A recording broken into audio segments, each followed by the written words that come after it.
نحمده ونصلی علی رسولہ الکریم اما بعد فاعوذ باللہ من الشیطان الرجیم بسم اللہ الرحمن الرحیم۔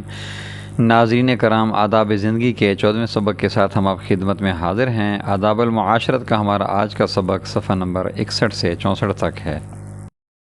اللہم صلی علی محمد النبی الامی وعلی آلہ وسلم تسلیما کثیرا کثیرا۔ بسم اللہ الرحمن الرحیم۔ ادب نمبر 1، جب کسی کے پاس ملنے یا کچھ کہنے جاؤ اور اس کو کسی شغل کی وجہ سے فرصت نہ ہو، مثلا قرآن کی تلاوت کر رہا ہے یا کوئی وظیفہ پڑھ رہا ہے یا قصداً مقام خلوت میں بیٹھا کچھ لکھ رہا ہے یا سونے کے لیے آمادہ ہے، یا قرائن سے اور کوئی ایسی حالت معلوم ہو جس سے غالباً اس شخص کی طرف متوجہ ہونے سے اس کا حرج ہوگا یا اس کو گرانی و پریشانی ہوگی،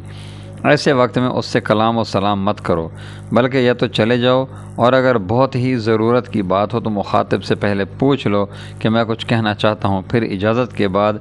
کہہ دے، اس سے تنگی نہیں ہوتی، اور یا فرصت کا انتظار کرو، جب اس کو فارغ دیکھو مل لو۔ ادب نمبر 2، جب کسی کے انتظار میں بیٹھا ہو تو ایسے موقع پر اور اس طور سے مت بیٹھو کہ اس شخص کو یہ معلوم ہو جائے کہ تم اس کا انتظار کر رہے ہو،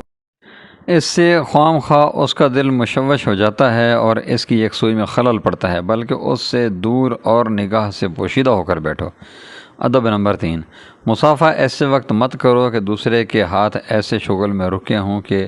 ہاتھ خالی کرنے میں اس کو خلجان ہوگا،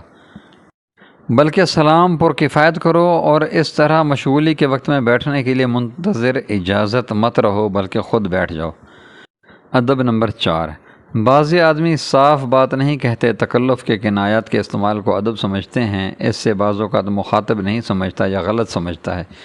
جس سے فی الحال یا فی المال پریشانی ہوتی ہے۔ بات بہت واضح کہنا چاہیے۔ ادب نمبر 5، بعض آدمی بلا ضرورت دوسرے شخص کی پشت کے پیچھے بیٹھ جاتے ہیں، اس سے دل الجھتا ہے، یا پشت کے پیچھے نماز کی نیت باندھ لیتے ہیں، سو اگر وہ اپنی جگہ سے اٹھنا چاہے تو پیچھے نماز پڑھنے والے کی وجہ سے اٹھ نہیں سکتا اور محبوس ہو جاتا ہے اور اس سے تنگی ہوتی ہے۔ ادب نمبر 6، بعض آدمی مسجد میں ایسی جگہ نیت باندھتے ہیں کہ گزرنے والوں کا راستہ بند ہو جاتا ہے، مثلا در کے سامنے یا دیوار شرقی سے بالکل مل کر، نہ پشت کی طرف سے نکلنے کی گنجائش رہے اور نہ سامنے سے بوجہ گناہ کے گزر سکے، سو ایسا نہ کرے، بلکہ دیوار قبلہ کے قریب ایک گوشہ میں نماز پڑھے۔ ادب نمبر 7، کسی کے پاس جاؤ تو سلام سے یا کلام سے یا روبرو بیٹھنے سے غرض کسی طرح سے اس کو اپنے آنے کی خبر دو، اور بدون اطلاع کے آڑ میں ایسی جگہ مت بیٹھو کہ اس کو تمہارے آنے کی خبر نہ ہو،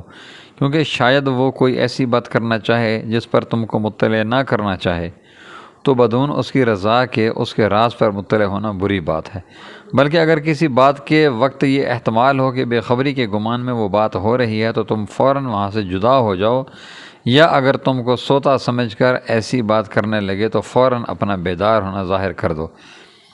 البتہ اگر تمہارے یا کسی اور مسلمان کی ضرر رسانی کی کوئی بات ہوتی ہو تو اس کو ہر طرح سے سن لینا درست ہے تاکہ حفاظت ضرر سے ممکن ہو۔ ادب نمبر 8، کسی ایسے شخص سے کوئی چیز مت مانگو کہ قرائن سے یقین ہو کہ وہ باوجود گرانی کے بھی انکار نہ کر سکے گا، اگرچہ یہ مانگنا بطور قرض یا رعایت ہی کے ہو۔ البتہ اگر یہ یقین ہو کہ اس کو گرانی ہی نہ ہوگی، یا اگر گرانی ہوئی تو یہ آزادی سے عذر کر دے گا تو مذائقہ نہیں، اور یہی تفصیل ہے کسی کام بتلانے میں، کوئی فرمائش کرنے میں، کسی سے کسی کی سفارش کرنے میں، اس میں آج کل بہت ہی شامل ہے۔ ادب نمبر 9، اگر کسی بزرگ کا جوتا اٹھانا چاہو تو جس وقت وہ پاؤں سے نکال رہے ہوں اس وقت ہاتھ میں مت لو، اس سے بعض اوقات دوسرا آدمی گر پڑتا ہے۔ ادب نمبر 10، بعض اوقات بعض خدمت دوسرے سے لینا پسند نہیں ہوتا، سو ایسی خدمت پر اصرار نہ کرنا چاہیے کہ خود مخدوم کو تکلیف ہوتی ہے، اور یہ بات اس مخدوم کی صریح ممانعت یا قرائن سے معلوم ہوتی ہے۔ ادب نمبر 11، کسی کے پاس بیٹھنا ہو تو نہ اس قدر مل کر بیٹھو کہ اس کا دل گھبراوے، اور نہ اس قدر فاصلے سے بیٹھو کہ بات چیت کرنے میں تکلف ہو۔ ادب نمبر 12، مشغول آدمی کے پاس بیٹھ کر اس کو مت تکو کہ اس سے دل بٹتا ہے اور دل پر بوجھ معلوم ہوتا ہے، بلکہ خود اس کی طرف متوجہ ہو کر بھی مت بیٹھو۔ وآخر الدعوانا ان الحمد للہ رب العالمین۔ جزاکم اللہ خیر و احسن الجزاء۔ سبحان اللہ و بحمدہ، سبحان اللہ العظیم و بحمدہ، استغفر اللہ۔ ناظرین کرام، اگر آپ نے ابھی تک ہمارے چینل کو سبسکرائب نہیں کیا تو برائے مہربانی ہمارے چینل کو سبسکرائب کریں، ہماری ویڈیوز کو لائک کریں اور دوستوں سے شیئر کریں۔ جزاکم اللہ خیر و احسن الجزاء۔